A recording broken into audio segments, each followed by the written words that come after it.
मुझे अटारी में क्रिसमस की सजावट और कीड़ों से खाए स्वेटर के बीच एक चमड़े से बना फोटो एल्बम मिला, जो मैंने पहले कभी नहीं देखा था। इसका कवर बिल्कुल साफ था, इसके चारों ओर कार्डबोर्ड के डिब्बे नहीं थे, जिससे पता चलता है कि हाल ही में कोई इसे संभालकर रख रहा था। मेरा नाम मैदी है और मुझे इसे खोलने से पहले ही पता होना चाहिए था। पहला पन्ना पेट में घूंसा मारने जैसा था। लिंडसे का हाई स्कूल ग्रेजुएशन। परफेक्ट बहन, परफेक्ट मुस्कान, परफेक्ट वैलिक्टोरियन स्पीच चमकदार 4/6 प्रिंट में सुरक्षित है। हर फोटो के नीचे माँ की लिखावट, हर उपलब्धि को धार्मिक भक्ति के साथ दर्ज करना। कुछ दिलचस्प मिला। मैंने एल्बम को बंद कर दिया। दोपहर की रोशनी में धूल के कण नाच रहे थे। दादी एडिथ अटारी की सीढ़ियों के ऊपर खड़ी थीं, उनकी आंखें उनकी उम्र के बावजूद तेज थीं। मैंने कहा, बस कुछ पुरानी तस्वीरें हैं, इसे वापस वहीं सरकाने की कोशिश कर रही थी जहां मैंने इसे पाया था। ओह, मार्गरेट का सफलता का मंदिर। दादी की आवाज में वही तीखापन था जो हमेशा मेरी माँ के पालन पोषण के फैसलों पर चर्चा करते समय होता था।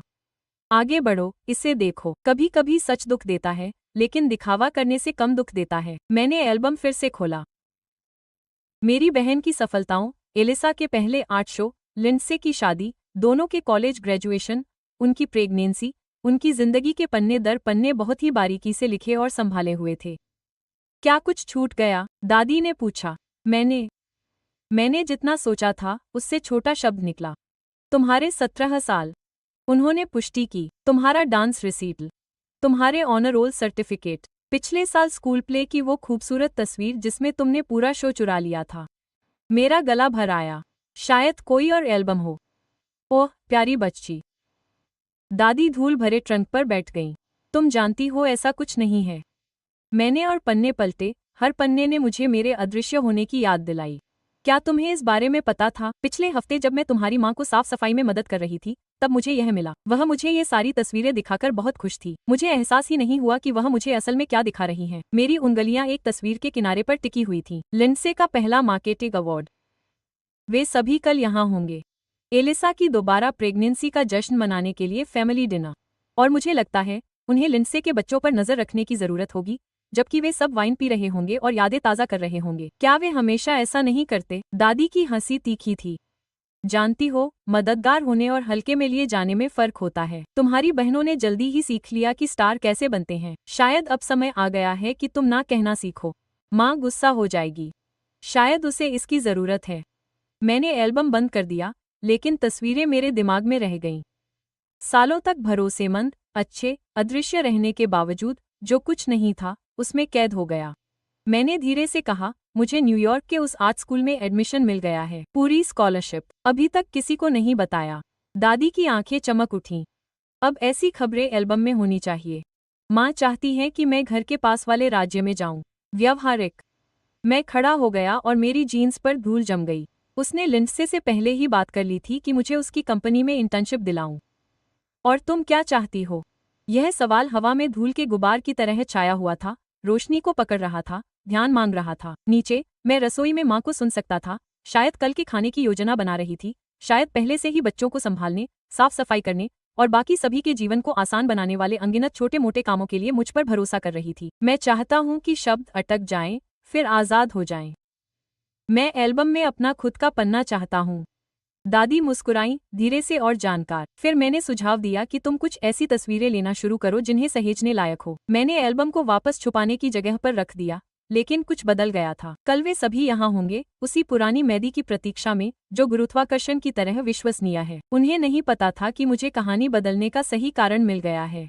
कल रात खाने पर आ रही हो? मैंने दादी से पूछा। वह इसे मिस नहीं करेगी। उन्होंने आंख मारी। इस पल को रिकॉर्ड करने के लिए किसी को वहां होना चाहिए। मैंने उन्हें उठने में मदद की। हम दोनों अटारी की सीढ़ियों से नीचे उतर रहे थे, उस परिचित घर में जो अचानक अलग लगने लगा, घर से कम, एक मंच की तरह। और पहली बार मैं अपनी भूमिका को फिर से लिखने के लिए तैयार था। पारिवारिक डिनर की शुरुआत बिल्कुल वैसी ही हुई जैसा मैंने सोचा था। लिंडसे ने नमस्ते कहे बिना ही अपने बच्चों को मेरी गोद में डाल दिया। उसके 4 साल के जुड़वा बच्चे, एम्मा और एथन, एक स्टफ्ड डायनासोर के लिए लड़ने लगे, जबकि वह रसोई में डिजाइनर पर्स लहराते हुए आई। मैज, बस उन्हें 1 मिनट के लिए देखो। माँ को रोस्ट बनाने में मदद की जरूरत है। मैंने कमरे के पार दादी एडिथ को देखा। उसने भौहें उठाईं, अटारी में हमारी बातचीत की खामोश याद दिलाते हुए। जुड़वा बच्चों को हटाकर मैं खड़ी हुई और मेरा पेट सिकुड़ गया।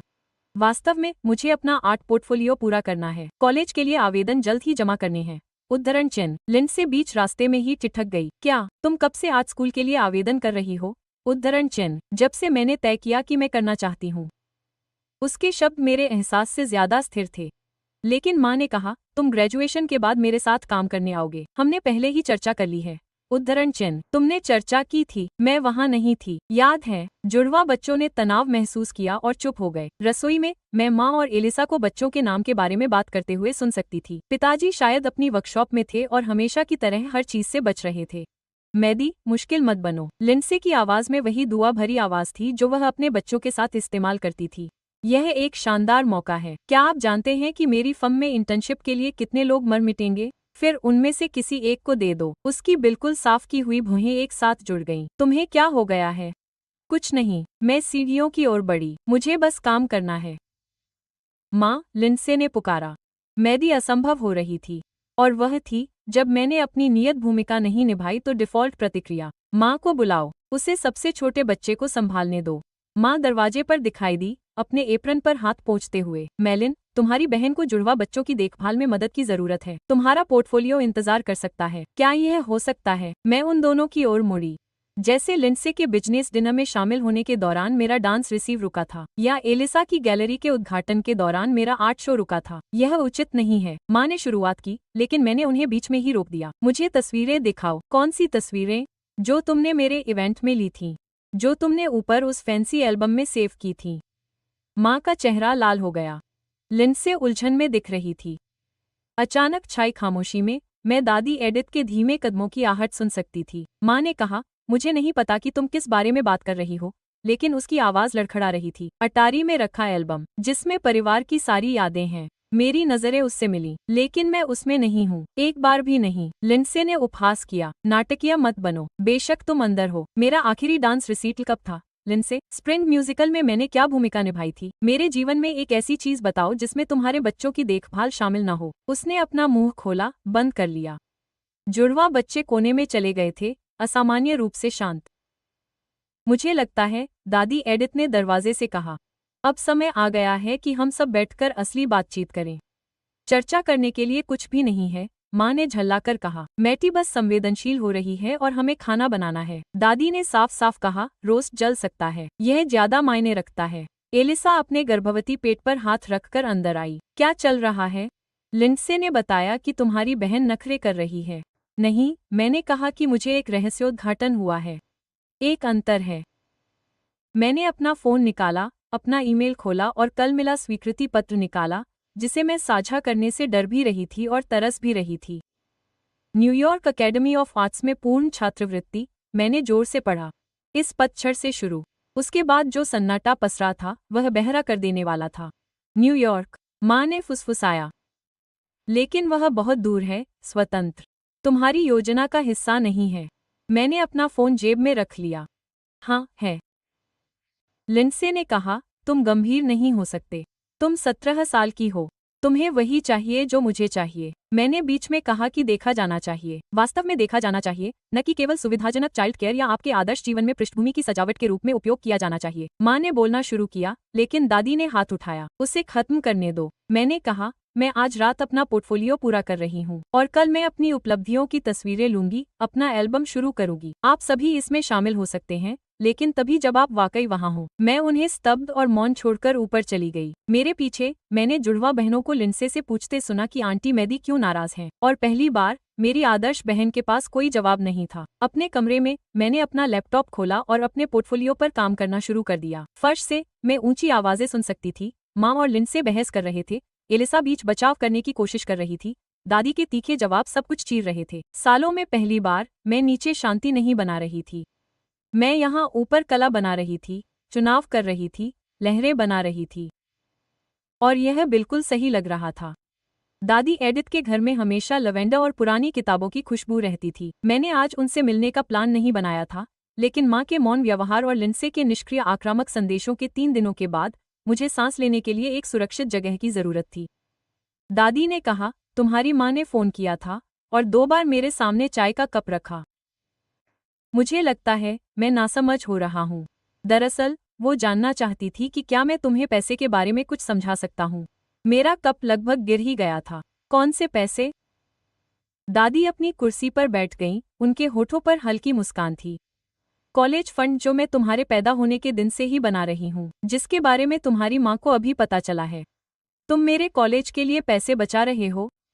किसी को तो बचाना ही था। उसने साइड टेबल पर रखे एक लिफाफे की तरफ हाथ बढ़ाया। तुम्हारी बहनों को तुम्हारे माता पिता से कॉलेज फंड मिला था, लेकिन मैंने देखा कि हालात कैसे हैं, मैंने जितना हो सका उतना अलग रखना शुरू कर दिया। लिफाफा खोलते ही मेरे हाथ कांप गए।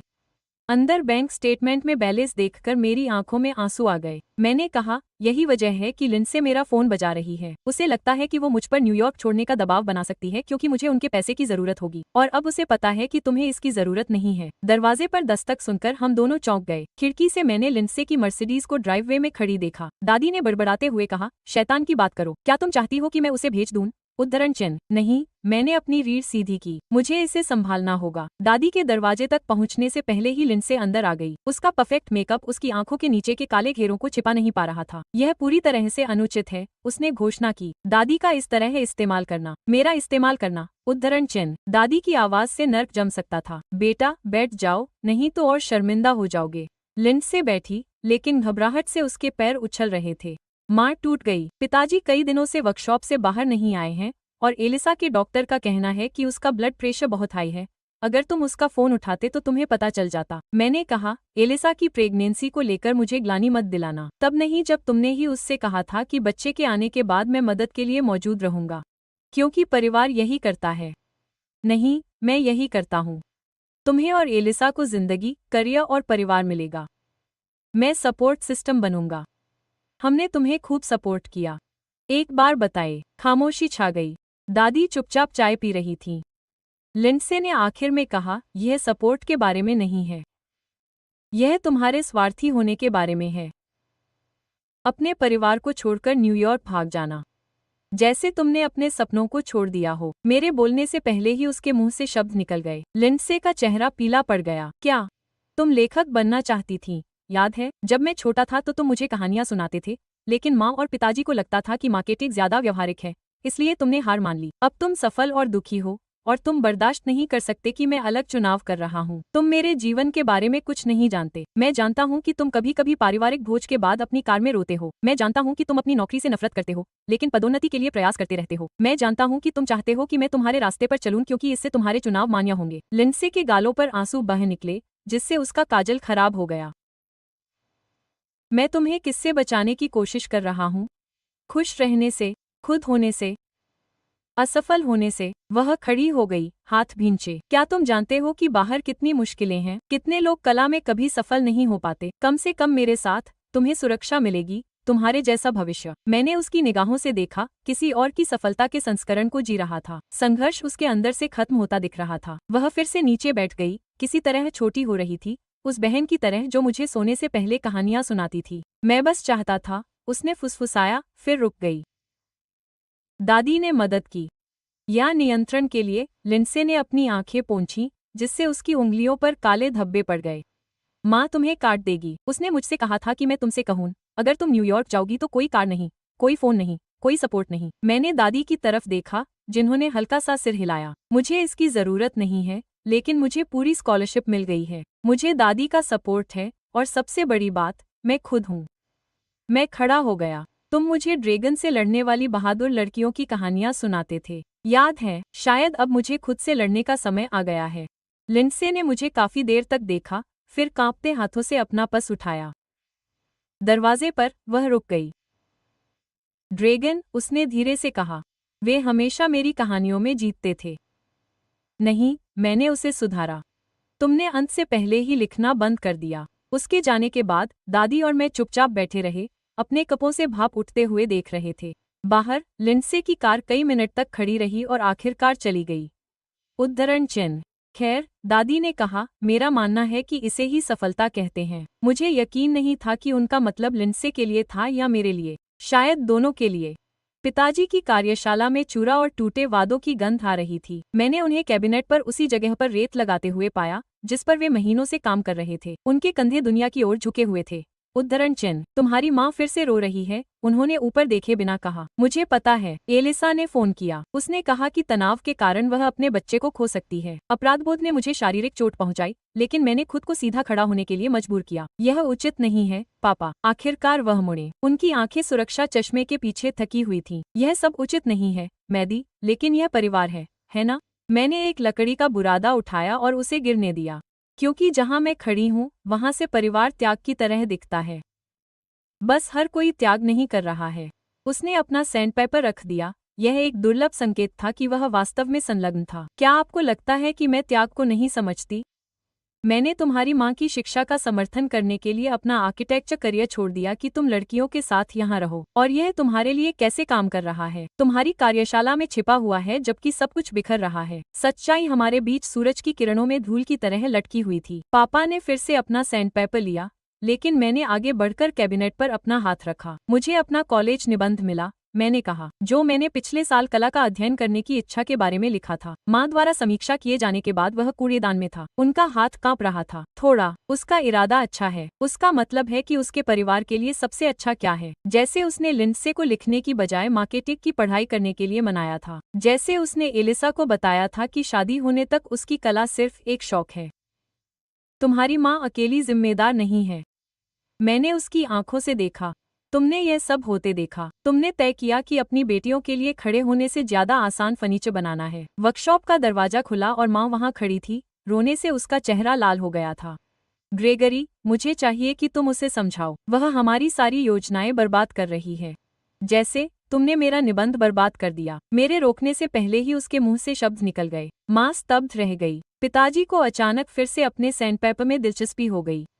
मैं तुम्हें बचा रही थी, उसने फुसफुसाया। नहीं, तुम खुद को बचा रहे थे। तुम्हारा परफेक्ट फैमिली नैरेटिव, तुम्हारी नियंत्रित छोटी सी दुनिया जहां हर कोई अपनी नियत भूमिका निभाता है। बस इतना ही काफी है। पिताजी की आवाज हवा में चाबुक की तरह फटी, हम सभी को चौंका दिया। मार्गरेट, बैठ जाओ। मैडी, तुम भी। हम उनके वर्क स्टूल पर बैठ गए। हम तीनों ने एक साथ बैठ गए। तनाव का त्रिकोण। उद्धरण चिन्ह। मुझे आज एक और पत्र मिला, मैंने खामोशी में कहा।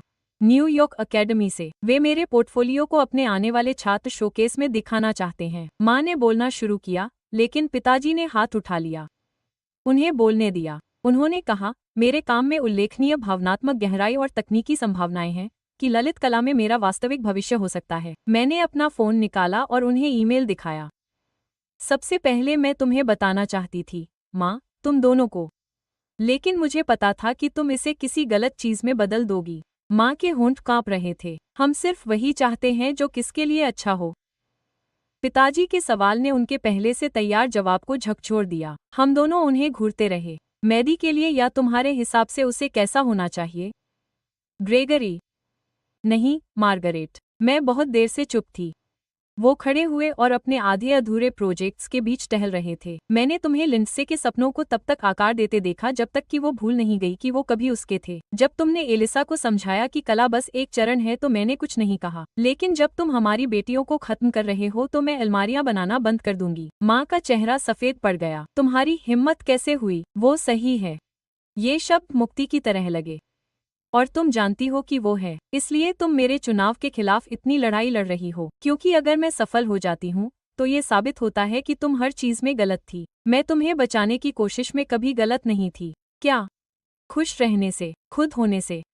पापा ने अपनी वर्कबेंच से एक छोटा लकड़ी का डिब्बा उठाया, जिसे मैंने पहले कभी नहीं देखा था। उसके अंदर अखबार की कतरनें, पुराने स्केच, रिपोर्ट कार्ड, मेरे रिपोर्ट कार्ड, मेरे स्केच, मेरी उपलब्धियां थीं। मैंने उन्हें रख लिया। उन्होंने धीरे से कहा, वो सब कुछ जो तुम्हें लगा कि किसी ने नहीं देखा। माँ ने डिब्बे को ऐसे देखा जैसे वो कोई बम हो जो फटने वाला हो। एक तरह से वो था भी। मैं न्यूयॉर्क जा रहा हूँ, मैंने खड़े होकर कहा, और मुझे इसके लिए दोषी महसूस करना बंद हो गया। मैंने उन्हें वहीं छोड़ दिया। माँ अपनी बिखरी हुई निश्चितताओं के साथ, पापा अपने गुप्त गौरव के डिब्बे और उनके बीच चूरा में तैरती वर्षों की अनकही सच्चाइयों के साथ। ड्राइववे में मेरे फोन पर एलिसा का एक संदेश आया। हमें बात करने की जरूरत है। मेरे लिए दिन अभी खत्म नहीं हुआ था। एलिसा का अपार्टमेंट ऐसा लग रहा था जैसे कला की आपूर्ति का एक बवंडर किसी बेबी बुटीक से टकरा गया हो। वह अपने पेंट से सने सोफे पर पालथी मारकर बैठी थी।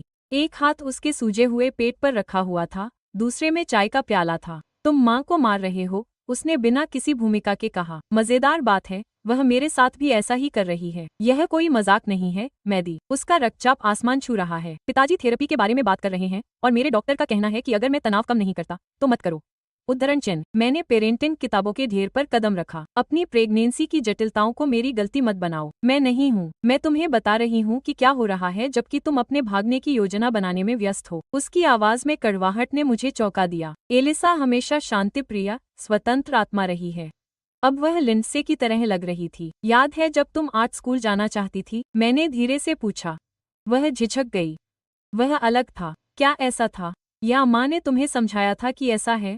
मैं बड़ी हो गई, मैदी। मुझे एहसास हुआ कि कला सिर्फ एक शौक है, कि तुम्हें कुछ और व्यवहारिक चाहिए। मैंने उसकी हाल ही की एक पेंटिंग उठाई जो दीवार के सहारे टिकी हुई थी। क्या इसलिए तुम अब भी हर दिन पेंटिंग करती हो? तुम्हारा पूरा अपार्टमेंट एक स्टूडियो क्यों है? अगले महीने मेरी एक गैलरी है जिसे माँ तुम्हारा छोटा सा हॉबी शो कहती है, जबकि वह लिंडसे के प्रमोशन के बारे में शेखी बघाड़ती है। एलिसा ने अपने मग को इतनी जोर से नीचे बैठाया कि उसकी चाय उसकी कॉफी टेबल पर गिर गई। तुम मुझसे क्या चाहती हो? मैं चाहती हूँ कि तुम स्वीकार करो कि तुम नाराज हो। मुझ पर नहीं, खुद पर। मुझे ऐसा करने देने के लिए वे तुम्हारे पंख काट देंगे। तुम समझ नहीं पा रहे हो। मुझे अब एक बच्चे के बारे में सोचना है। मुझे स्थिरता की जरूरत है। तुम्हें इस बारे में ईमानदार होना होगा कि तुम कौन हो, तुम क्या चाहते हो। मैं क्या चाहता हूँ? वह अपनी गर्भावस्था के बावजूद आश्चर्यजनक रूप से फुर्तीली खड़ी हो गई। मैं अपने परिवार को पूरा चाहता हूँ। मैं चाहता हूँ कि मेरी बहन सिर्फ एक बात साबित करने के लिए हर चीज को तोड़ मरोड़ कर पेश करना बंद कर दे। किस बात की? कि मैं तुम्हारी जरूरतों से बाहर रहने की हकदार हूँ। उसके बाद जो खामोशी छाई वह ऐसी थी जैसे कांच टूटने वाला हो। उसने आखिर में कहा, मैंने तुम्हारे सारे चित्र सहेज कर रखे हैं। जब तुम छोटे थे, जब तुम मेरे स्टूडियो में बैठते थे और मेरी हर चीज की नकल करने की कोशिश करते थे। मुझे याद है, तुम ही एकमात्र थे जिसने मेरा हौसला बढ़ाया। और अब तुम मुझसे कहीं बेहतर हो।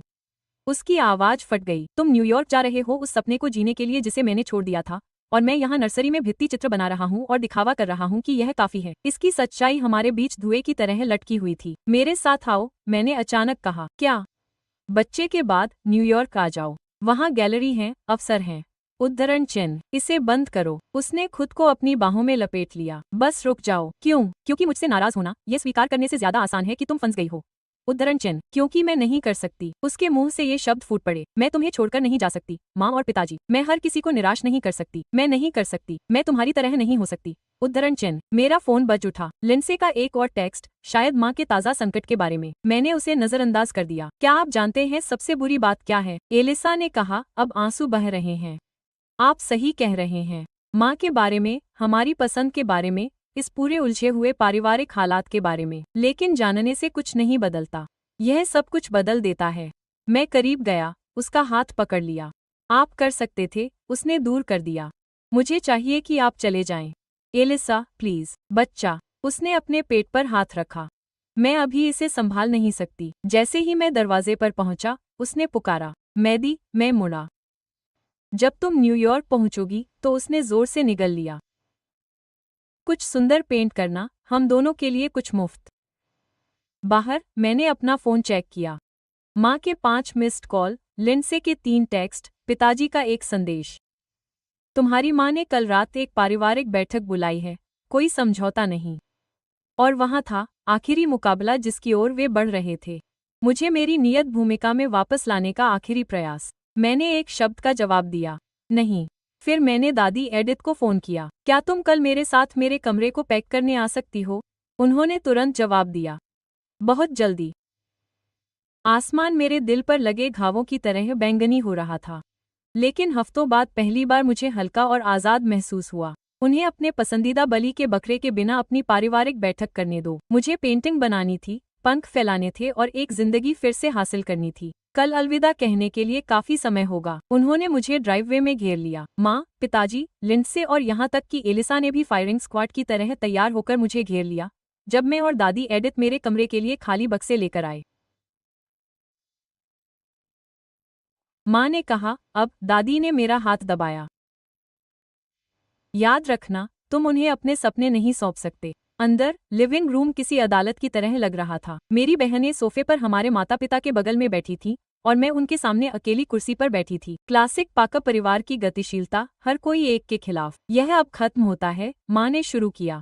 यह विद्रोह, न्यूयॉर्क के बारे में यह बकवास, मेटेलिन। लिंडसे ने अपनी कार्यकारी आवाज में बीच में टोक दिया। हमने एक ऐसा समाधान खोजा जो हर किसी के लिए काम करता है। उसने एक फोल्डर निकाला, हमेशा तैयार, हमेशा नियंत्रण में।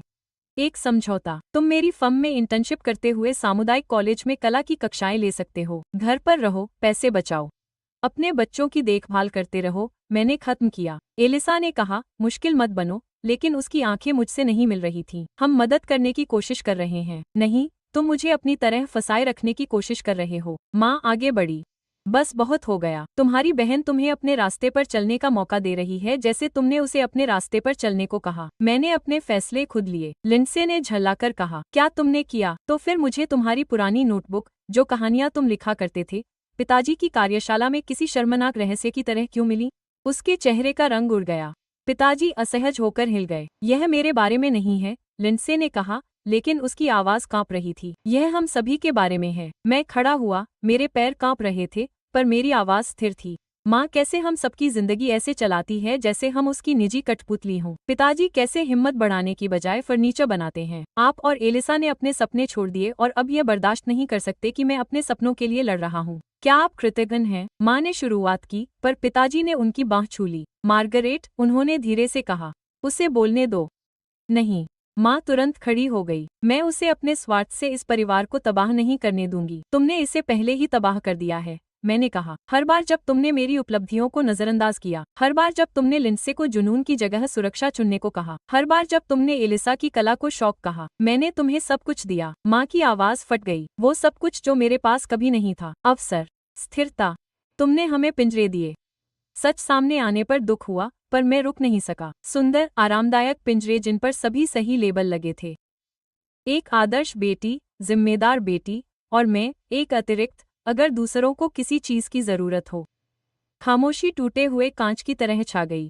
फिर लिंडसे खड़ी हुई, उसके कॉर्पोरेट समूह में दरार आ गई। अगर तुम चले गए तो तुम पूरी तरह से कट जाओगे। कोई सहारा नहीं, कोई बैकअप प्लान नहीं। मुझे तुम्हारे पैसे की जरूरत नहीं है। मैंने अपना फोन निकाला, उन्हें ईमेल दिखाया। पूरी स्कॉलरशिप और दादी की बचत। मैं अब और इजाजत नहीं मांगूंगी। मैं तुम्हें बता रही हूँ कि मैं जा रही हूँ। मेलिन पाकर। माँ की आवाज बेहद शांत हो गई। अगर तुम उस दरवाजे से बाहर चली गई तो तुम इस परिवार का हिस्सा नहीं रहोगे। ये शब्द शारीरिक चोट की तरह थे, लेकिन मैं खड़ी रही। अजीब बात है, मैं वास्तव में कभी नहीं थी।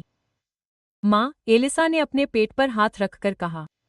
मार्गरेट, सोचो कि तुम क्या कह रही हो, पिताजी ने विनती की, लेकिन माँ अडिग रही, उसके चेहरे से आंसू बह रहे थे। उद्धरण चिन्ह। चुनो, मेलिन, अपना परिवार या अपना स्वार्थ। मैंने उनमें से हर एक को देखा। माँ का गुस्सा, पिताजी की बेबसी, लिंडसे का टूटता चेहरा, एलिसा का गर्भवती होने का डर, मेरा परिवार, मेरा पिंजरा।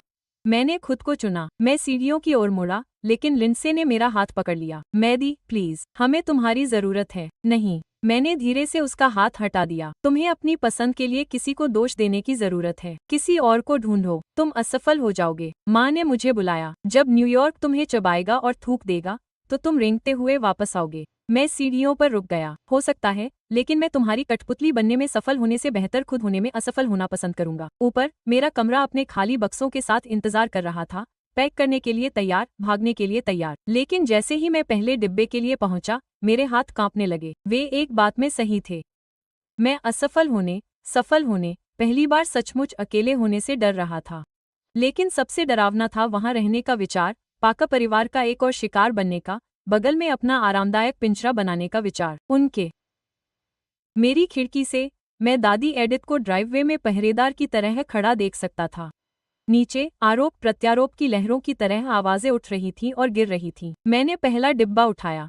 कभी कभी जलते हुए पुल आगे बढ़ने का रास्ता दिखाते हैं। पैकिंग शुरू करने का समय हो गया है। आखिरी डिब्बा दादी की कार में था जब लिंडसे की मर्सिडीज ड्राइववे में घुसी और हमारे बाहर निकलने का रास्ता रोक दिया। वह एक कॉर्पोरेट योद्धा की तरह मनीला लिफाफा पकड़े हुए निकली। आखिरी मौका, उसने मेरी ओर बढ़ते हुए कहा। सब कुछ फेंकने से पहले अपनी कार हटाओ, जब तक तुम यह नहीं देख लेते। उसने लिफाफा मेरी ओर बढ़ाया। तुम्हारा कॉलेज फंड, जो माँ और पिताजी ने तुम्हारे पैदा होने पर शुरू किया था, राज्य में 4 साल के लिए लगभग पर्याप्त था। मैंने इसे नहीं लिया। क्या आपका मतलब है आपकी ताकत? मेरा मतलब है आपका भविष्य। उसका परफेक्ट मेकअप उसकी आंखों में हताशा को छिपा नहीं सका। परिवार के समर्थन और बंधन के साथ एक व्यवहारिक भविष्य। हमेशा बंधन। यही परिवार है, मैदी। हम एक दूसरे का समर्थन करते हैं, हम समझौता करते हैं। नहीं, यह शब्द उसके बोल को काट गया। परिवार समझौता नहीं है, यह है त्याग, और यह हमेशा एक ही तरह से होता है। वह झिझकी लेकिन फिर संभल गई। त्याग के बारे में बात करना चाहती हो? ठीक है, आइए इस बारे में बात करें कि इतने सालों तक तुम्हारी कला की आपूर्ति, तुम्हारी नृत्य कक्षाएं, मेरी बच्चों की देखभाल करने की सेवाएं, मेरी निरंतर उपलब्धता, मेरे सपने जो हर किसी की सुविधा के लिए दरकिनार कर दिए गए, किसने दिए? क्या तुम जानती हो कि पिताजी ने मेरे चित्र रखे थे? इस सवाल ने उसे चौंका दिया। हर एक चित्र उनकी कार्यशाला में किसी अपराध के सबूत की तरह छिपा हुआ था। उनका कॉर्पोरेट मुखौटा उतर गया। तुम किस बारे में बात कर रही हो? वही जगह जहां उन्होंने तुम्हारी कहानियां रखी थीं, लिंडसे, जिनके बारे में माँ कहती थी कि वे काफी व्यवहारिक नहीं हैं। लिफाफा उसके हाथ में कांप रहा था। इसे बंद करो। क्यों? क्योंकि अपने दबे हुए सपनों का सामना करने से मुझे रिश्वत देना आसान है। मैंने अपने फैसले किए। नहीं। चिल्लाहट ने हम दोनों को चौंका दिया। माँ ने उन्हें चुना, तुमने बस आत्मसमर्पण कर दिया, और अब तुम बर्दाश्त नहीं कर सकती कि मैं वही नहीं करूँगी। उसने लिफाफा मेरे पैरों पर फेंक दिया, कागज ड्राइववे पर बिखर गए। तुम बहुत कम एहसान फरामोश हो।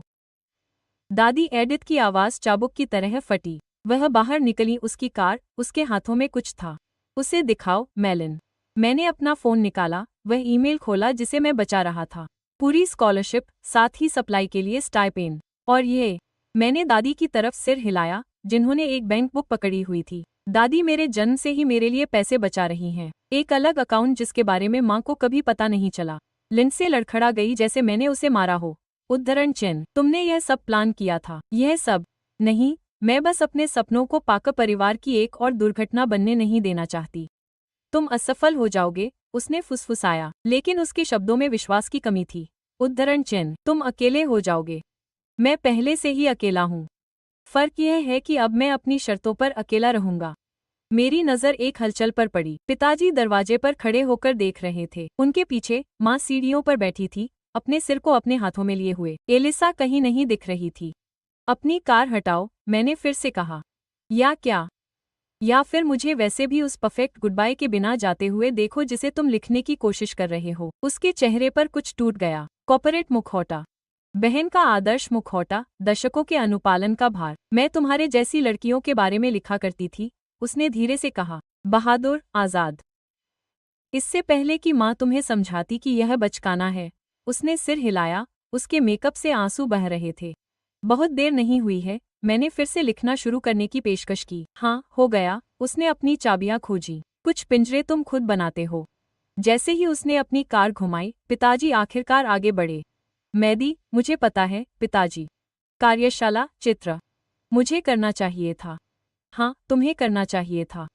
उन्होंने मुझे कुछ दिया। एक छोटा लकड़ी का डिब्बा, खूबसूरती से तैयार किया गया। अंदर मुझे अपनी पहली क्रेयॉन ड्राइंग मिली, जिसे सावधानी से रखा गया था। तुम्हारे नए स्टूडियो के लिए, उन्होंने धीरे से कहा। हमारे पीछे घर से माँ की सिसकियां गूंज रही थीं, लेकिन वह बाहर नहीं आई। मैंने पिताजी को थोड़ी देर के लिए गले लगाया, लिंडसे को सिर हिलाया और दादी की कार में बैठ गई। जैसे ही हम पीछे हटे, मैंने अपने परिवार की आखिरी झलक देखी। पिताजी ड्राइववे में अकेले खड़े थे। लिंडसे अपनी मर्सिडीज के पास जमी हुई थी। दरवाजे पर माँ की परछाई। तैयार हो? दादी ने पूछा। मैंने अपनी गोद में रखे लकड़ी के डिब्बे को देखा, फिर ड्राइववे पर बिखरे कॉलेज फंड के कागजों को देखा। लिंडसे की नियंत्रण की आखिरी कोशिश हवा में उड़ गई। हाँ, कभी कभी बदला दूसरों को चोट पहुंचाने के बारे में नहीं होता, कभी कभी यह खुद को बचाने के बारे में होता है। हम घर, उम्मीदों, पारिवारिक दायित्वों के सावधानीपूर्वक बनाए गए पिंजरे को पीछे छोड़ते हुए मुख्य सड़क पर मुड़ गए। आगे न्यूयॉर्क था, आज़ादी, पहले साहसिक कदम के लिए एक खाली कैनवास। मैंने पीछे मुड़कर नहीं देखा। अकादमी में मेरी पहली गैलरी प्रदर्शनी में अप्रत्याशित भीड़ उमड़ी। मेरे काम को देखने वालों में मैंने एक जाना पहचाना सिलहुट देखा। पिताजी मेरी सेंटरपीस पेंटिंग के सामने खड़े थे। कैनवास पर एक सोने के पिंजरे में 3 पक्षी थे। दरवाजा खुला था, एक आज़ाद उड़ रहा था जबकि बाकी अंदर बैठे थे। मैंने इसे पारिवारिक चित्र नाम दिया था। तुमने अपनी माँ की आंखों को कैद कर लिया। जब मैं पास पहुंचा तो उन्होंने कहा, उस पक्षी में जो पीछे रह गया है, मुझे नहीं लगा था कि तुम आओगे। उद्धरण चिन्ह, मैं इसे मिस नहीं करूंगा। उसने पेंटिंग की तरफ इशारा किया। हालांकि मुझे शक है कि मैं ही वो जगह हूं जिस पर वो बैठे। हैं। इसकी सच्चाई ने हम दोनों को हैरान कर दिया। सब कैसे हैं? मैंने शिष्टाचारवश पूछा, जानने की इच्छा से ज्यादा। तुम्हारी माँ आखिरकार थेरेपी में है। उसने अपने सफेद बालों में हाथ फेरा। लिंडसे फिर से लिख रही है, बच्चों के सोने के बाद छोटी कहानियाँ और एलिसा। उद्धरण चिन्ह। वो हल्का सा मुस्कुराया। उसने अपनी नर्सरी की भित्तिचित्र को पूरी प्रदर्शनी में बदल दिया। छोटी गैलरी पर शुरुआत है। मेरे सीने में जो कुछ दबा हुआ था वो थोड़ा सा ढीला हुआ। और तुमने कैबिनेट का कारोबार बेच दिया। उसकी नज़र पेंटिंग पर ही रही। सामुदायिक केंद्र में लकड़ी का काम सिखाने लगा। पता चला कि मुझे दूसरों की मदद करना ज्यादा पसंद है, उनके पीछे छिपने से ज्यादा। प्रवेश द्वार के पास एक हलचल ने हमारा ध्यान खींचा। दादी एडिथ आ चुकी थी, कमरे पर ऐसा हुक्म चला रही थी मानो वो उसकी मालिक हो। मेरे कई सहपाठी उनकी तीक्ष्ण बुद्धि और गहरी अंतर्दृष्टि से तुरंत उनकी ओर खींचे चले आए। उन्हें तुम पर गर्व है, पिताजी ने कहा। हम सभी को है, भले ही हम में से कुछ अभी भी इसे दिखाना सीख रहे हों। पिताजी, नहीं, मुझे अपनी बात पूरी करने दो। वो पूरी तरह से मेरी ओर मुड़ा। तुम हर चीज के बारे में सही थे, पिंजरा, आज्ञाकारिता, कायरता, पर एक चीज के बारे में तुम गलत थे। वो क्या है? उसने मेरी पेंटिंग में उड़ते हुए पक्षी की ओर इशारा किया। आजादी का मतलब सिर्फ भागना नहीं है, कभी कभी इसका मतलब दूसरों को ये दिखाना भी होता है कि दरवाजा खुला है। मैं जवाब देता, उससे पहले ही मेरे संकाय सलाहकार ने मुझे फोन किया। एक बड़े गैलरी मालिक से मिलने गया था। जब मैंने पीछे देखा तो पिताजी दूसरे काम में लग गए थे। उनकी वर्कशॉप का एक छोटा सा स्केच, उनके औजारों पर रोशनी पड़ रही थी। मेरे फोन पर एलिसा का एक मैसेज आया। यहाँ के बच्चों ने आज़ादी और नई शुरुआत के लिए उसका नाम ईडन रखा है। सोचा कि आप कलाकार के प्रतीकवाद की सराहना करेंगे। एक और मैसेज आया। उसकी आंखें और जिद दोनों हैं। उसने जन्म योजना का पालन करने से इनकार कर दिया। उसने अपने तरीके से किया। मैं मुस्कुराया और वापस टाइप किया, उसके लिए अच्छा है। दादी आखिरकार मेरे पास आईं, उनकी आंखें गर्व से चमक रही थीं। उन्होंने कहा, यह बहुत ही शानदार है। उन्होंने फैमिली पोर्ट्रेट की तरफ इशारा करते हुए कहा, हालांकि आपको इसे अपडेट करने की जरूरत हो सकती है। ऐसा क्यों? आपकी बहन का पक्षी अपने पंखों का परीक्षण कर रहा है। उसने मुझे एक साहित्यिक पत्रिका दी जिसमें एक छोटी कहानी थी, एल्पाका। लिंडसे ने एक पेन नाम बेबी स्टेप्स के तहत कुछ प्रकाशित किया था। दादी ने मेरी बांह दबाई। कभी कभी सबसे बहादुरी का काम उड़ना नहीं होता, यह दूसरों को अपने पंख फैलाना सिखाना होता है। गैलरी मालिक इंतजार कर रहा था, लेकिन मैंने कमरे को स्कैन करने के लिए एक पल लिया। पिताजी पढ़ रहे थे मेरी कला को नई समझ के साथ। दादी मेरे साथियों के बीच अदालत लगा रही हैं। वो खाली जगह जहां माँ और मेरी बहनें अभी तक नहीं थीं। मेरा फोन फिर से बज उठा। लिंडसे, इस बार छात्र अखबार में तुम्हारा इंटरव्यू पढ़ा। तुम हर बात में सही हो। मुझे खेद है कि मुझे इसे देखने में इतना समय लगा। माफी नहीं मांग रहा, बस तुम्हें बताना चाहता था। मैंने जवाब दिए बिना फोन रख दिया। कुछ बातचीत में समय लगता है, जैसे पेंट को सूखने में समय लगता है। गैलरी के मालिक ने मेरी तकनीक, मेरी दृष्टि, कठिन विषयों से निपटने के मेरे साहस की तारीफ करते हुए मेरे पास आकर कहा, लेकिन मैं पिताजी को देख रहा था, जिन्होंने अपना बटुआ निकाला था और विजिटर बुक में कुछ लिख रहे थे। बाद में, जब भीड़ चली गई, मैंने किताब देखी। वहां ध्यान से पन्नों के बीच रखी एक तस्वीर थी।